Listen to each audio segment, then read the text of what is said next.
dia, bom dia, bom dia. Câmbio, câmbio. Minha gente, hoje, 11 de julho do ano de 2022, estamos aqui diretamente do Estúdio 6. Eu, o Isamba, diretor de imagens, a Gardênia como prof assistente, e estamos em mais uma transmissão de aulas para o curso técnico em secretariado. A disciplina é Educação Tecnológica e Midiática. Pode ampliar o slide todo aí na tela, Isnaba, por favor. O conteúdo de hoje é a produção e uso das mídias e da informação, ok? Vamos juntos aqui. São agora, nesse exato instante, 11 horas e 23 minutos. Vamos juntos até as 12 horas e 20 minutos. Deixa eu calibrar aqui minha canetinha mágica. E vamos adiante. Então, minha gente, nessa importância e compromisso da mídia com a sociedade, vejam, em se tratando de mídia, aí eu destaco em amarelo. Temos, ao menos, o jornalismo informativo, investigativo e o opinativo. Sacam? Vejam só, um dos grandes problemas é quando algum destes, tanto o jornalismo informativo como o investigativo ou opinativo, é quando alguns deles vêm disfarçado de outro. E aí, principalmente, quando o público não sabe discernir entre eles, assumindo uma informação obtida como verdadeira, sem condição de análise crítica de análise crítica. Então vejam só, de repente o jornalismo lá, ou a forma como a notícia ela é passada, ela é passada como se fosse informativa, como se fosse um fato relatado, mas na verdade ela está camuflada, porque na verdade ela é opinativa. É uma opinião, não é sobre um fato, não é a mera descrição do fato. Quando isso não está claro, isso pode atrapalhar, né, o público, né, a de fato identificar, né, essas diferenças. Isso pode levar a uma formação a um juízo de valor ou a uma formação de opinião enviesada, né, complicada, torta, entendem? Então, isso entra muito aqui, já entrando no campo da ética, né, profissional.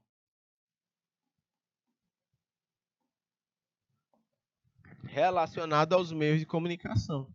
O seu compromisso. Né?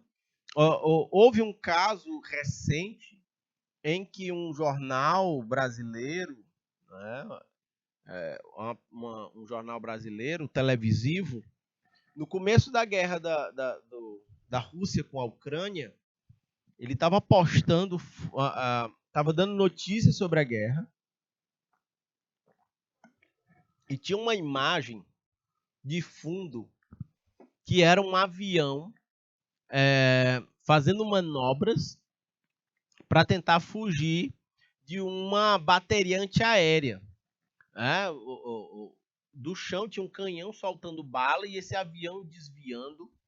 Minha gente, eu fiquei tão impressionado com a notícia, e a notícia rolando, e fiquei impressionado com a imagem, dizendo assim, caraca, como é que pode? Parece coisa de filme.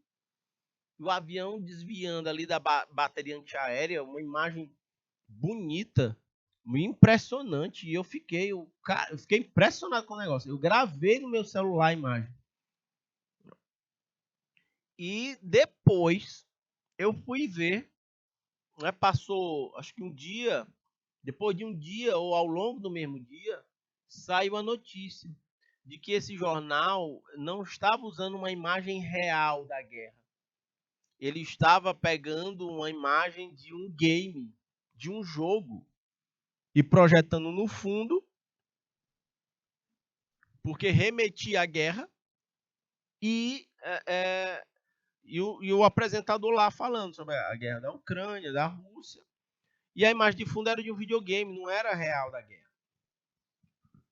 E isso pega muito mal. Bora imaginar que o jornal não tivesse as imagens de guerra de fato para contextualizar durante a apresentação. E que quisesse usar o do videogame, né? Bem, não tem problema nenhum se tivesse avisado os telespectadores.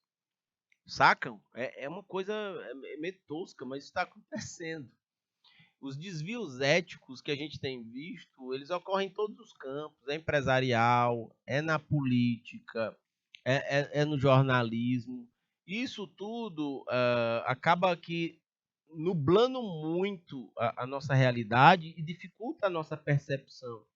Dificulta a gente ver além da notícia, a gente ler além da notícia, a gente ouvir além da notícia, entendem? É muito barulho, é muito ruído. Opa, olha, aqui pelo chat do YouTube eu estou vendo o Alexandro Silva. Ele está falando da unidade escolar Constâncio Carvalho, lá na cidade de Padre Marcos. Bom dia, Alexandro. Câmbio. Então vamos adiante. É preciso muito cuidado nesse sentido, né? Saber realmente o que é informativo, o que é investigativo, o que é opinativo.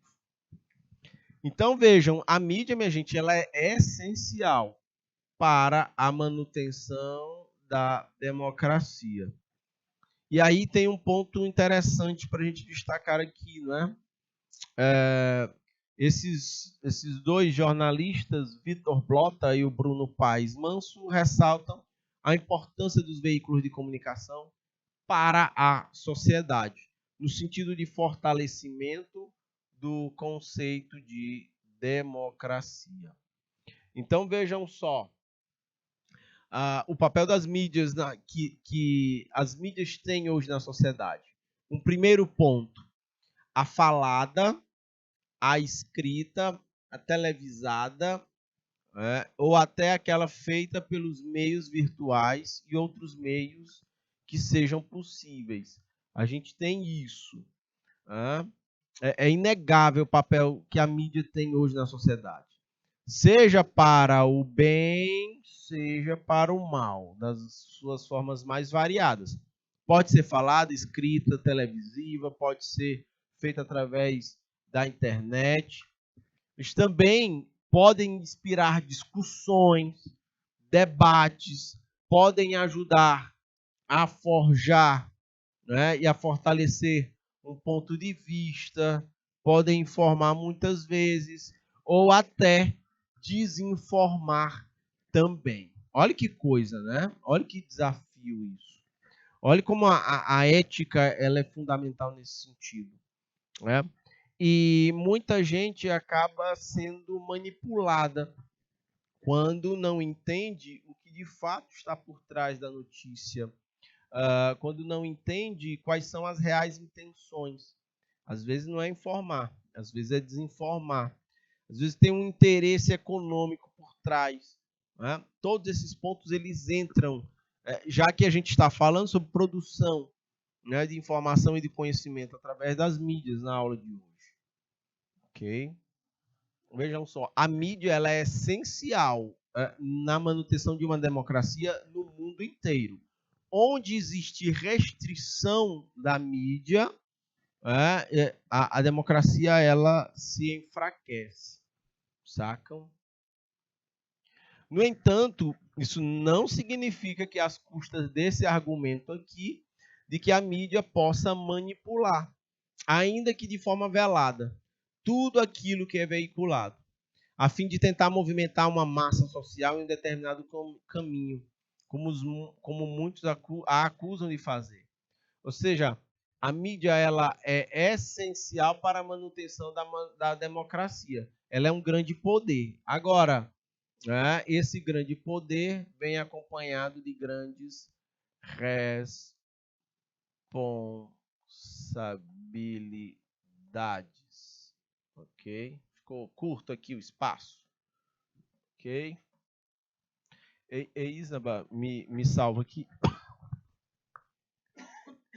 É só fechar essa janelinha aí.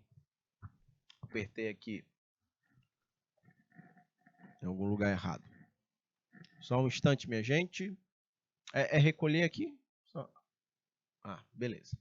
Responsabilidade. É isso, né? A mídia é essencial para para a democracia.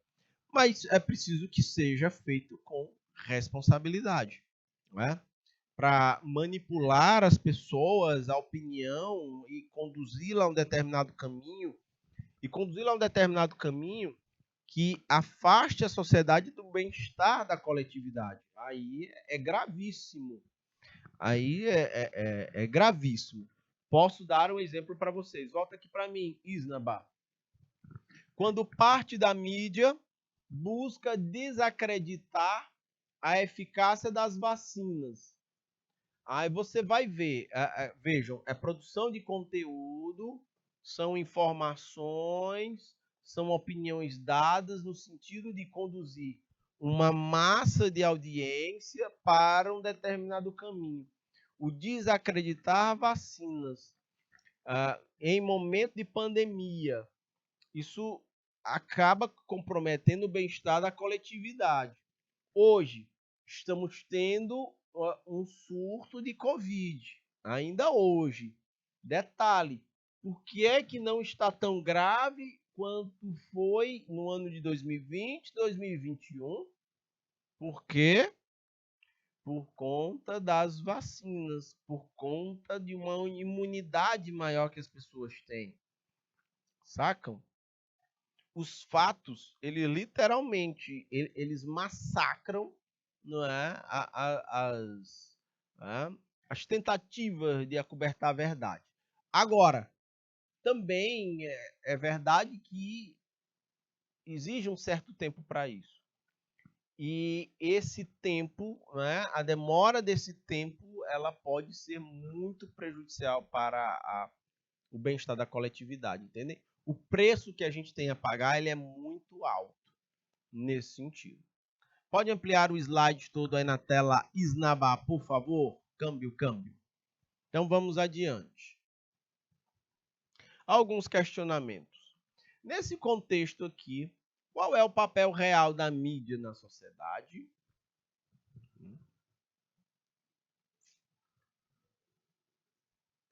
Até que ponto deve atuar e quais são os limites que um Estado em um Estado verdadeiramente democrático? Deixa eu diminuir o tamanho aqui dessa interrogação. Ok. Até que ponto deve atuar e quais são os limites do Estado verdadeiramente democrático? Sacam? A gente está falando aqui no sentido das liberdades das pessoas. Né? Qual é o grau necessário de intervenção do Estado na sociedade? Entendem? Essa coisa ela é importante. Nós já chegamos a discutir aqui com vocês, porque eu estou com essas duas disciplinas, tanto de educação tecnológica e midiática, como no projeto de aprendizagem interdisciplinar. E a gente chegou a discutir aqui alguns clássicos da filosofia, como Maquiavel, a gente vai falar de Thomas Hobbes, ao John Locke, ao Rousseau. E a gente viu que esses filósofos das antigas, eles colocavam isso, a vida das pessoas em sociedade. Né? Havia necessidade de um contrato social. Pessoas abriam mão de liberdade para que o Estado pudesse regular as nossas relações, né? Através de leis. Nós temos as leis regulando as nossas vidas em sociedade. Agora, até que ponto essas leis elas realmente contribuem para a democracia, para um bem-estar de todo mundo? Ou, se você retirasse todas as leis, se você eliminasse a participação do Estado na sociedade, que modelo de sociedade nós teríamos? Teríamos uma sociedade civilizada ou teríamos barbárie? Como é que essa coisa funciona? Eu recomendo assistam o filme Mad Max. Tem aqui Mad Max. Ele não é um X aqui, viu? Ele é um filme, tem uma versão mais nova, ele tem filmes bem antigos, década de 80 mesmo, é com o Mel Gibson. Mas saiu uma versão mais nova agora, há alguns poucos anos atrás, o Mad Max Estrada da Fúria. Muito massa. Ele fala de um mundo pós-apocalíptico que entra em crise. E nesse mundo não tem mais leis, ausência completa do Estado. E eu não vou dar spoiler, caso alguém não tenha assistido. Recomendo, assistam. Mad Max Estrada da Fúria.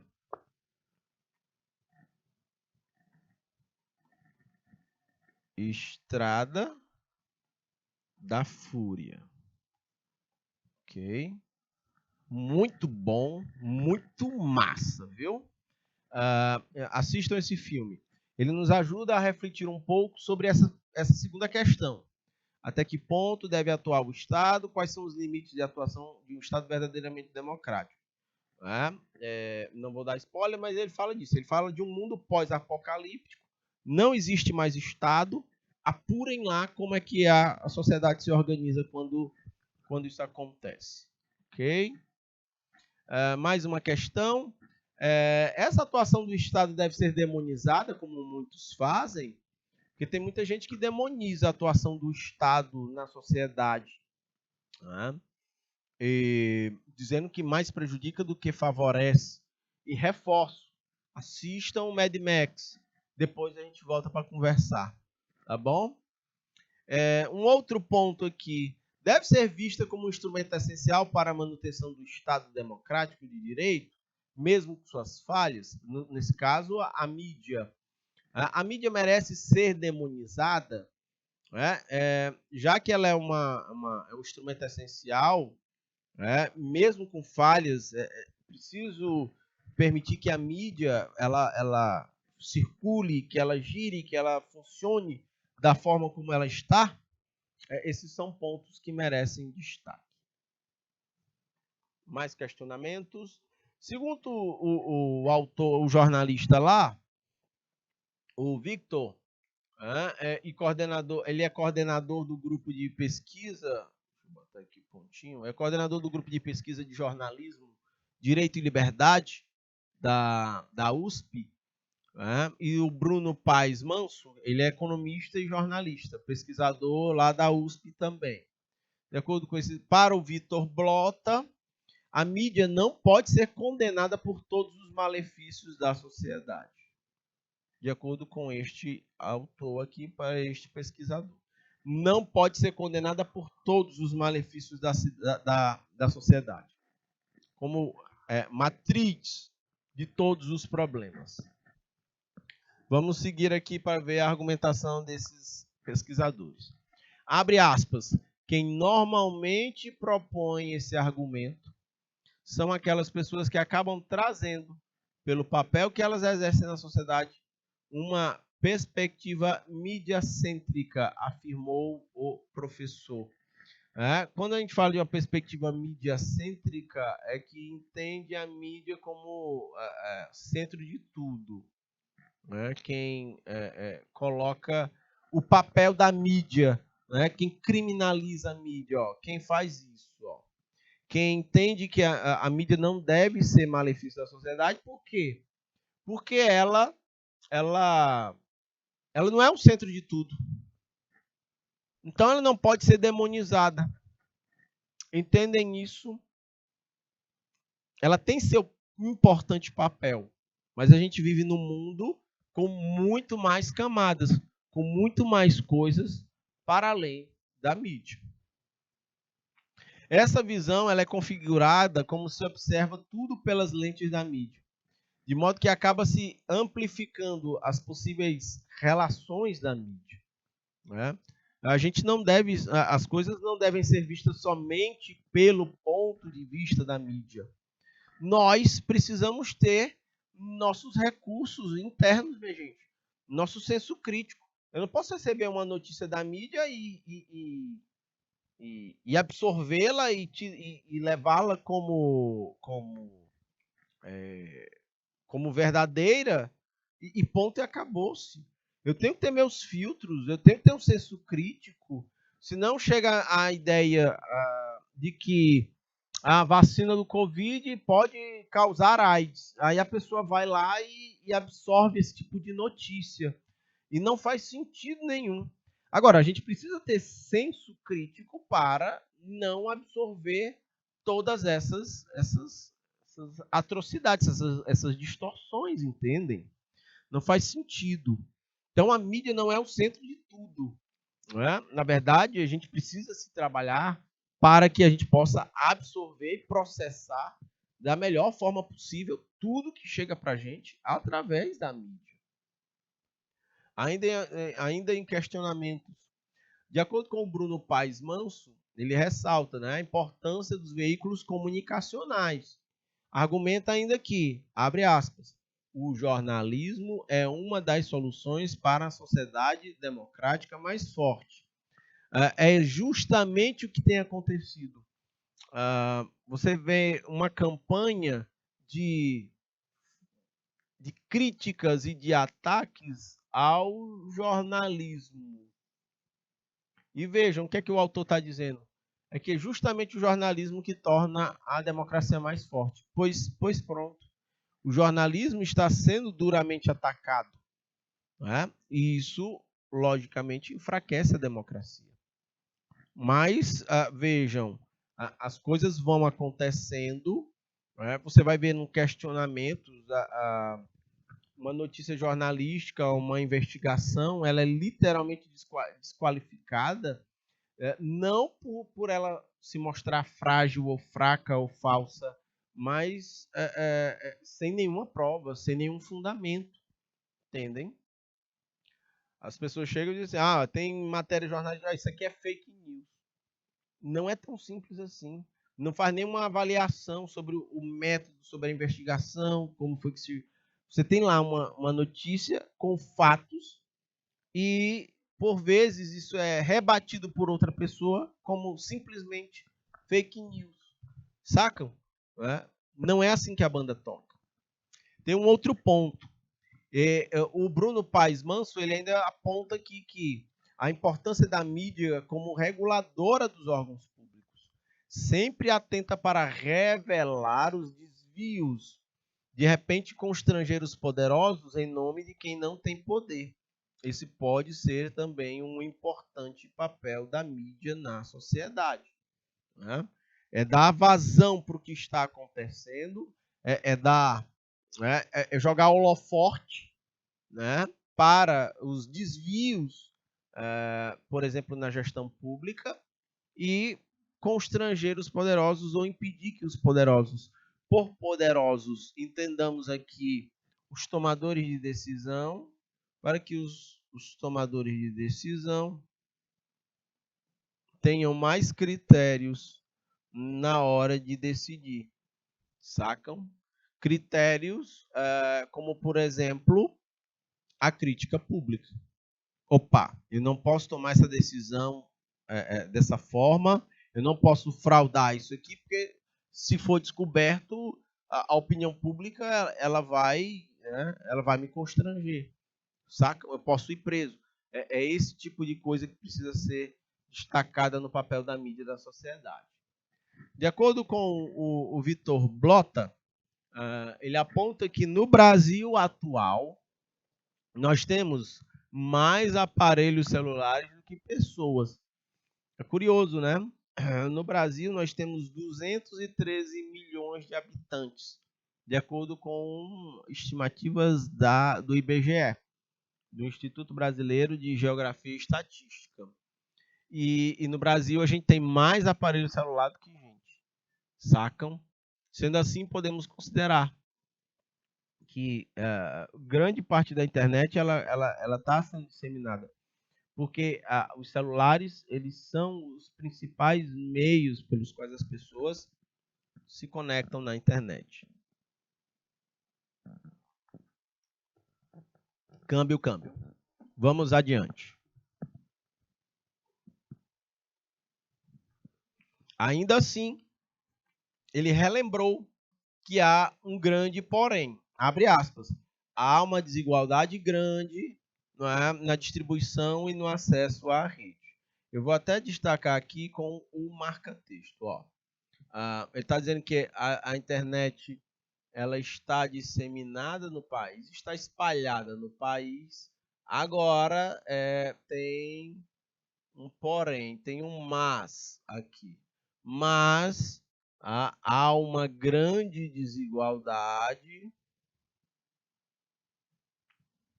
Há uma grande desigualdade de distribuição de acesso à rede de internet. Ok? Então, esses são pontos que a gente precisa deixar muito destacados aqui no Brasil. E em lugares mais distantes dos centros, das grandes metrópoles, das grandes cidades do Brasil, destaco em amarelo. A maioria dos planos de internet eles são pré-pagos e muitos desses com acesso apenas ao WhatsApp e Facebook, que não são fontes confiáveis de informação. Ou seja, a gente tem uma informação mal distribuída, um precário acesso às redes, e quando as pessoas conseguem acessar, ainda são por planos pré-pagos e só têm acesso ao WhatsApp e Facebook. E assim, se a gente for olhar do ponto de vista de integridade da informação, são grandes canais, mas que são formas de se espalharem as fake news, as informações falsas, as teorias da conspiração e de tudo mais. Então, assim, a população que não tem um senso crítico apurado fica muito vítima, fica muito refém desse cenário aqui. Faz sentido isso que eu estou dizendo, minha gente? Sim ou não, por favor, me digam aí pelo chat. Câmbio. Fiquem à vontade para dúvidas, exemplos ou observações nessa aula de Educação Tecnológica e Midiática para o curso técnico em secretariado. Ainda nos questionamentos, o Bruno Manso ele vai destacar aqui que, independente dos seus efeitos serem bons ou ruins, as redes sociais elas já se afirmaram na sociedade, não tem como voltar atrás, ok? É um caminho sem volta, né? Não tem mais como a gente estar convivendo em sociedade sem as redes sociais estarem cumprindo com uma função muito importante, tá bom? Não tem como voltar ao passado. Isso é inquestionável. Agora, abre aspas, a grande discussão é o jornalismo mesmo. Qual é o papel do jornalismo nisso tudo? Ok? O jornalismo como uma forma de filtrar as notícias, as informações, de dar uma processada e de colocarem à disposição da população com, vamos dizer assim, maior credibilidade. Essa é a questão. Qual é o papel do jornalismo nessa nova reconfiguração das comunicações, em que as redes sociais ganham uma importância muito grande, uma velocidade, um volume grande, e quando, ao mesmo tempo, existe um processo de quebrar, literalmente, a reputação do jornalismo. Ok, minha gente? O professor Bruno Manso também vai falar, ele também se demonstrou muito preocupado com a diminuição das verbas, alegando que, abre aspas, hoje não existe mais dinheiro para se fazer jornalismo, fora algumas exceções. Não há mais capacidade econômica de bancar a produção de notícia, que é muito cara. Não é? Fontes, viagens diárias, equipe de jornalismo. Sacam? Essa coisa ela está cada vez mais com verbas mais restritas. A capacidade de movimentação, de se fazer um jornalismo que investigativo, que consiga de fato apurar as informações, isso está ficando cada vez mais complicado de se fazer. Ok, esses são pontos destacados aqui pelo professor Bruno Manso. Então, vamos adiante. Ora, se é aquela coisa, né? Se o jornalismo ele atua como um fiscalizador da vida em sociedade, do poder público, quanto menos verba se tem para fazer esse tipo de jornalismo, né, mais o poder público age livremente, sem necessariamente ser incomodado pelo jornalismo. Vamos adiante. Democracia e a mídia na América Latina. Olhem só que coisa interessante, minha gente. Desde os anos 90, que os sistemas de mídia na América Latina eles têm sido influenciados porque houveram mudanças, incluindo desregulamentação e uma grande expansão da rede comercial, a TV a cabo. Ou seja, de mídias, né, com um forte apelo comercial. Isso aqui, né, tem se disseminado a partir dos anos 90 na América Latina por conta de uma série de políticas liberais. A lógica de uma política liberal é reduzir o poder do Estado. Entre elas, é reduzir as regulamentações, as normas, as leis, permitindo uma maior expansão dessa forma de mídia mais privada, ganhando concessões e tendo uma participação na vida das pessoas. Então, algumas consequências disso. A gente vê cada vez mais uma tendência de aumento à comercialização da mídia e dos seus espaços. Quando eu falo de comercialização da mídia, meus caros futuros técnicos em secretariado, eu estou falando aqui, né, de anúncios,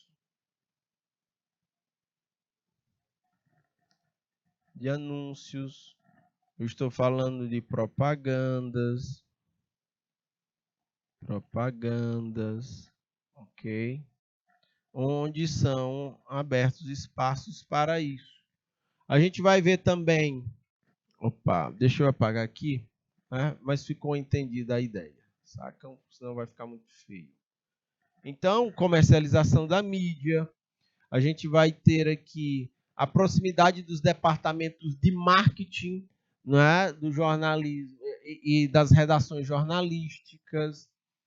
Esse aqui é um ponto curioso. Me lembrei agora, volta aqui para mim, Isnabá, por favor. Eu estava na Universidade Federal, estava dando aula para uma turma de jornalismo.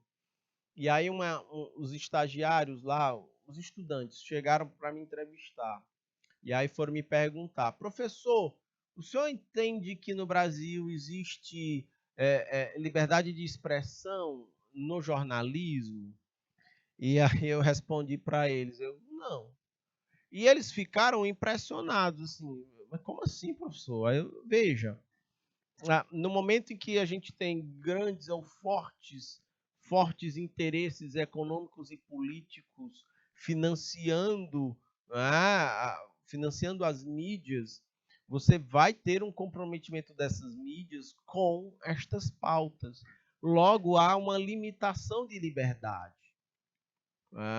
Ora, se uma grande empresa, vamos imaginar que eu tenha uma grande empresa moveleira que extrai madeira das florestas e eu venha a patrocinar um determinado programa jornalístico.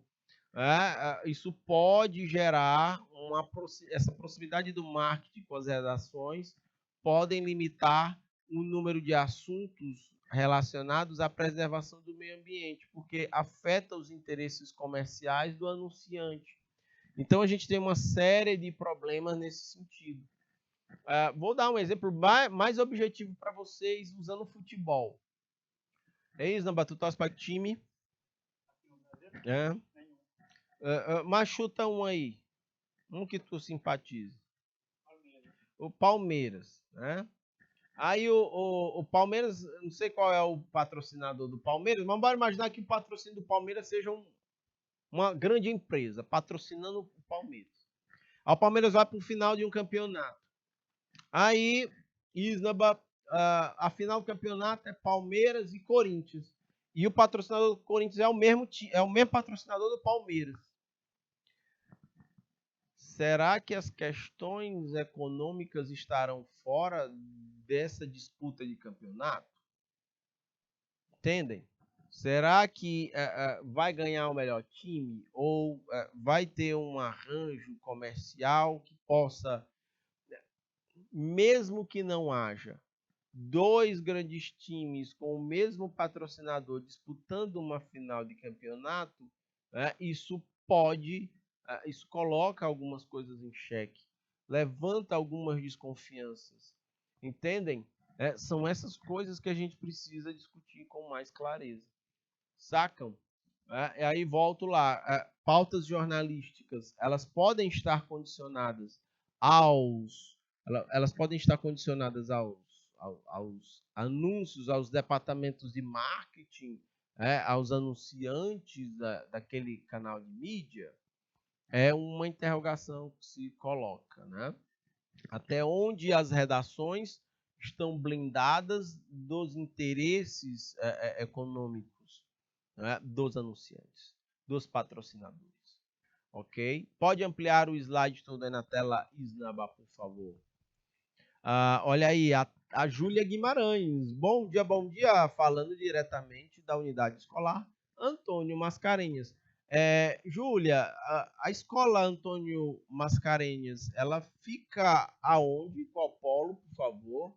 Me diga aí pelo chat, Júlia. Vamos continuando aqui falando de democracia e América Latina.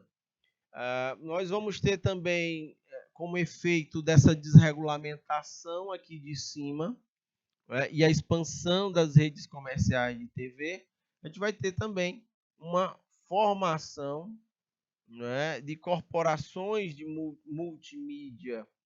Aí são grandes empresas que operam aí de diversas formas. Pode ser a televisiva, pela internet, rádio. Você tem uma conglomerado, você tem diferentes formas ou domínio, grupos econômicos dominando diversos canais de mídia que chegam com notícias para as pessoas. Um outro ponto é que vai acontecendo a profissionalização das empresas de mídia. Isso aqui também vai acontecendo na medida em que as corporações elas vão ganhando mais força, na medida em que os departamentos de marketing se fortalecem, entendem? A gente vai tendo tudo isso. Mais pontos a destacar aqui, a gente vai ter uma queda no modelo de empresa familiar. Deixa eu apagar esse círculo aqui. Só um minuto. Deixa eu apagar aqui. Já foi. Só um minuto. Pronto. O bicho aqui tá dando trabalho de novo. Vamos lá. Só um minuto, minha gente. É porque o touch agora, às vezes, ele fica desobediente. Aqui. Formação das corporações multimídia. O que mais? Profissionalização das empresas. Existe essa necessidade de mercado. Queda no modelo da empresa familiar. Isso é natural. Se eu tenho uma profissionalização das empresas de mídia, a gente vai ter uma redução do papel das famílias, né, na gestão dessas empresas. E um outro ponto, o profissionalismo ele começa a rivalizar com a continuidade do partidarismo lá na mídia. A gente vai ter um choque entre esses dois elementos aqui. Tá bom? Vamos adiante. Continua. Vocês, por exemplo, podem estar atuando como técnicos em secretariado numa empresa, num grupo de comunicação. Sacam? Olhem como o ambiente ele está formatado, entendem? Isso é muito importante de vocês estarem cientes. Só um minuto. Deixa eu ver aqui o touchscreen, se ele me obedece.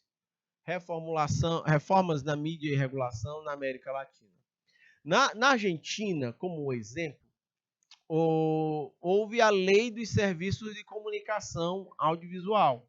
Ela foi aprovada em 2009 e o detalhe, essa legislação, deixa eu botar aqui a minha canetinha mágica,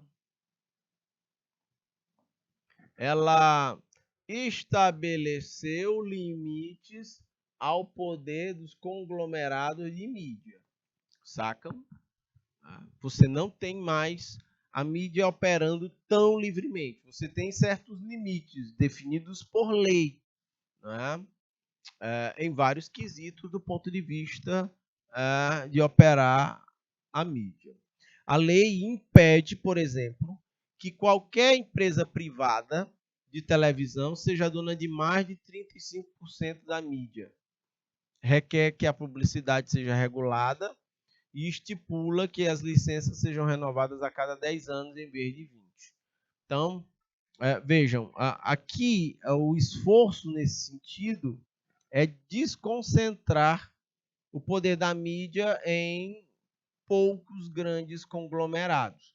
A ideia é gerar uma maior concorrência aqui entre os diferentes grupos de mídia. Então, uma não pode ser dona de mais de 35% do mercado de publicidade. Ok? E as concessões reduziram de 20 para 10 anos. Né? Encurtou aí. A ideia, de fato, é aumentar a concorrência e fazer com que a mídia ela possa atender mais o bem-estar da coletividade do que interesses de ordem econômica. Nenhuma firma sozinha pode ter mais do que 10 concessões de rádio e TV. Esse aqui é um outro tópico da legislação que foi aprovada em 2009 lá na Argentina. O espectro radioelétrico aqui foi dividido em 3 terços. Um para o setor comercial, outro para o Estado e um para o terceiro setor, para as iniciativas sem fins lucrativos. Então, do ponto de vista de rádio, você vai ter aí 3 grandes segmentos operando. Privado, você vai ter o Estado também, com sua cadeia de rádios, e vai ter entidades sem fins lucrativos, ONGs ou fundações também operando com rádio. Está diversificando a operação, a ideia é desconcentrar o poder. Ok? Vamos adiante. Estávamos falando de Argentina. Agora eu vou tratar de Chile. Deixa eu só tomar uma água aqui, 1 minuto.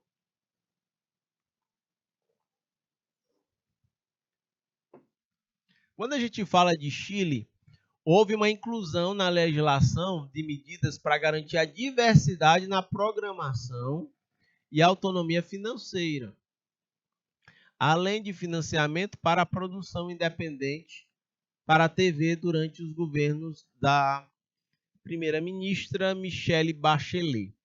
Então, olhem essa preocupação chilena aqui. Deixa eu botar marca texto.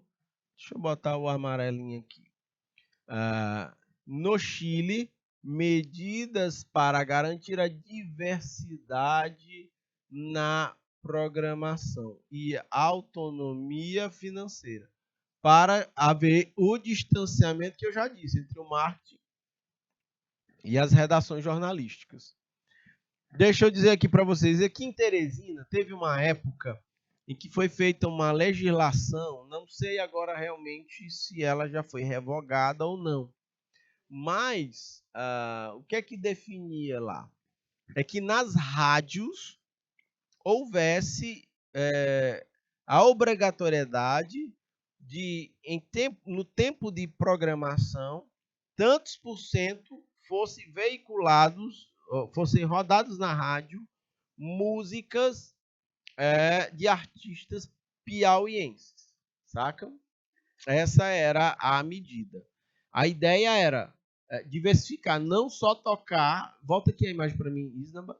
não só tocar na rádio músicas de artistas nacionais ou internacionais, mas que incluísse na grade de programação um percentual do tempo destinado para tocar músicas de artistas locais.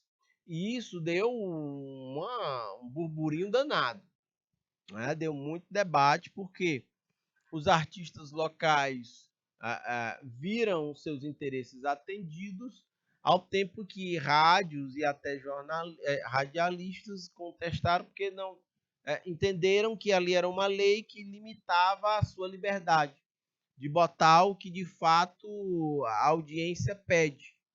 Se a audiência não pede música piauiense, paciência, vamos tocar o que eles pedem. Então, ficou um embate nesse sentido, né? Você viu ficou quente a discussão entre as rádios devem, por lei, né, pegar um tempo e só tocar música piauiense, ou não. As rádios devem tocar apenas músicas que a audiência pede. Caso peça músicas piauienses, aí a música tocaria. É bem polêmico, bem interessante, vai bem na linha do que foi feito aqui no Chile na época. Pode ampliar o slide todo aí na tela, Isnaba, por favor. Então, vamos adiante. A ideia lá era garantir a diversidade da programação e fortalecer, né, os talentos locais. Aqui já é o exemplo do Equador. A Constituição Equatoriana de 2008 proíbe os acionários, né, ou os acionistas de empresas financeiras de possuírem meios de comunicação. Né? Aqui é uma outra intervenção do Estado na economia. Né?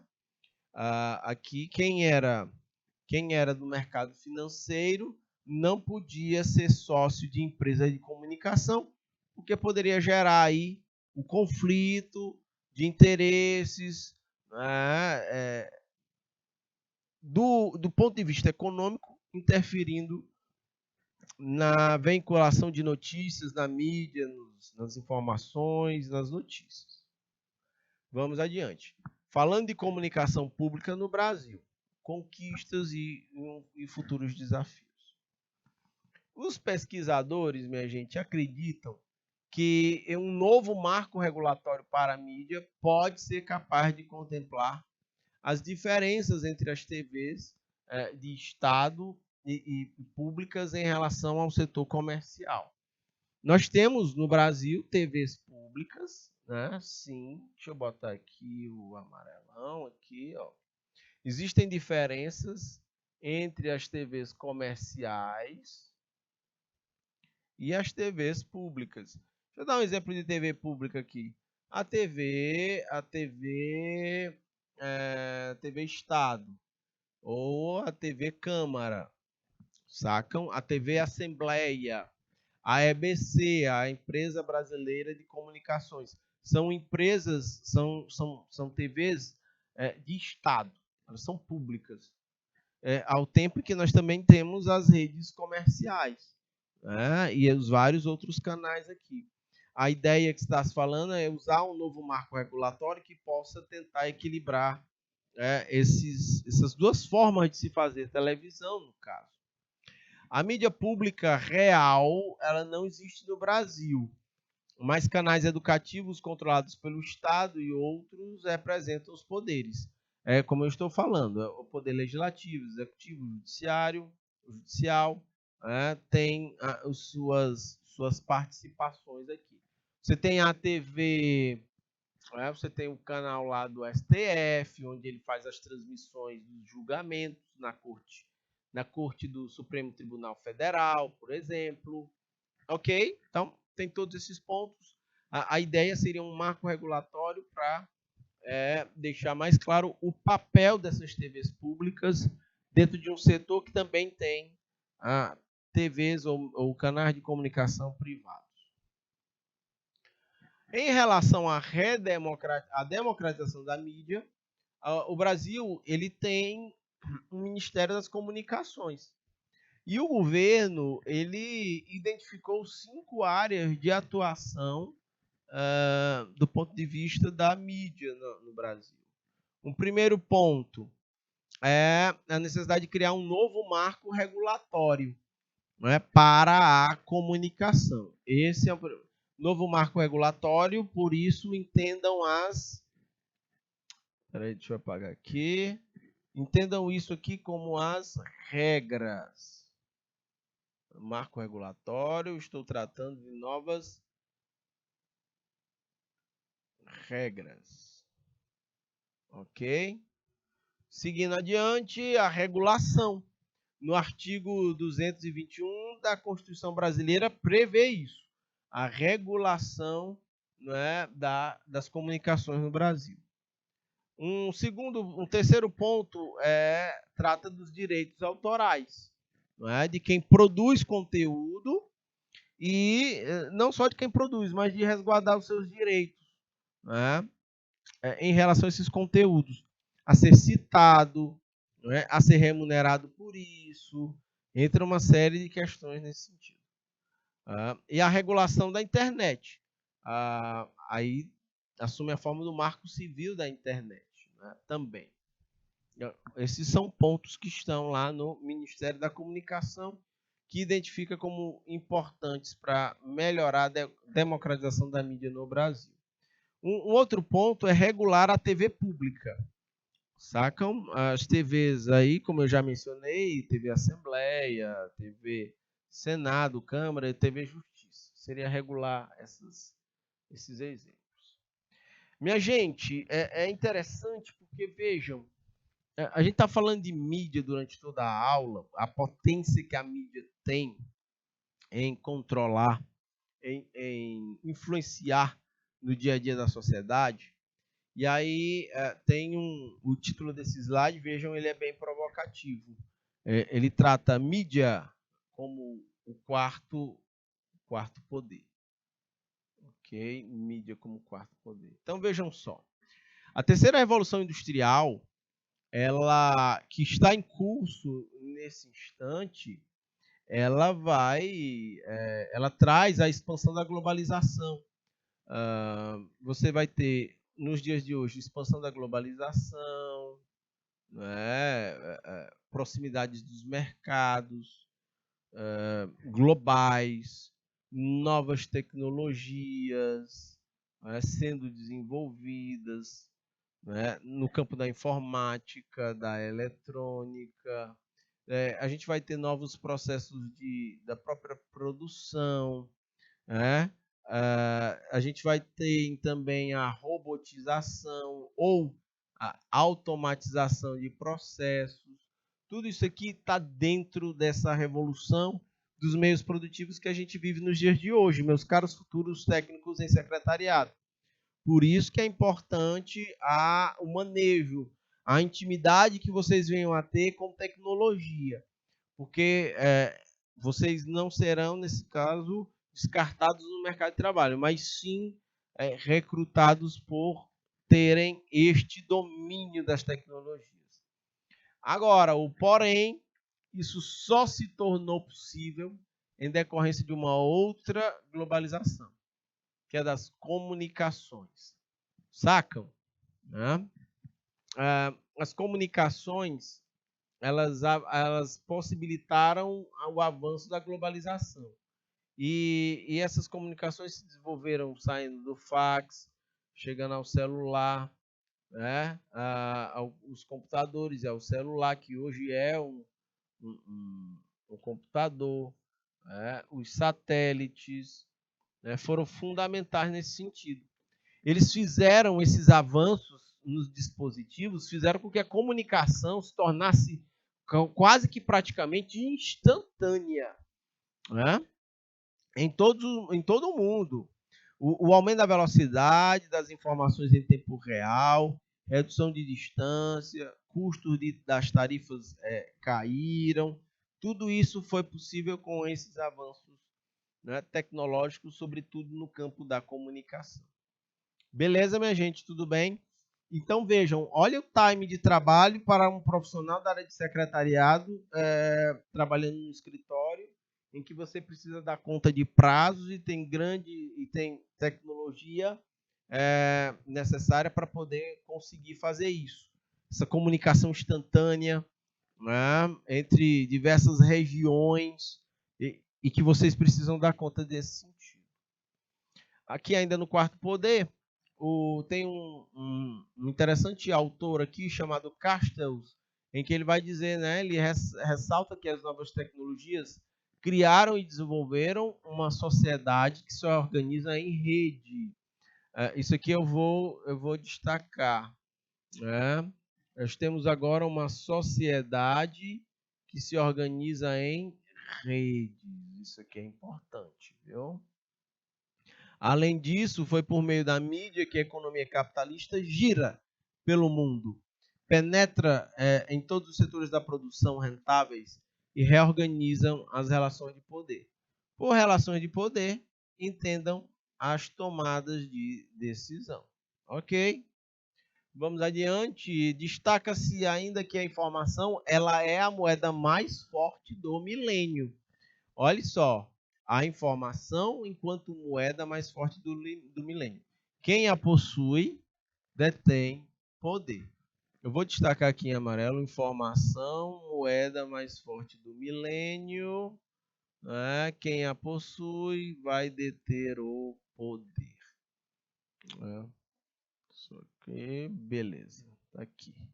Pode-se afirmar que não há um outro setor da sociedade que não esteja vinculado à informação ou à comunicação. Economia, educação, política, saúde, religião, tudo se conecta com a mídia, com as comunicações. Sacaram? Para melhorar a qualidade da democracia. Do ponto de vista normativo aqui, uma imprensa livre é imprescindível nos regimes democráticos. Então, circulação de ideias, de opiniões em uma comunidade política é um requisito para a democracia. Além disso, os meios de comunicação também eles têm um papel a desempenhar no controle do poder público, vigilância dos agentes públicos, denunciando possíveis malfeitos, tá bom? Minha gente, 12 horas e 20 minutos. Eu vou encerrando o nosso encontro por aqui. Estamos na hora do almoço. A gente se encontra amanhã no projeto de aprendizagem interdisciplinar. Tchau, tchau.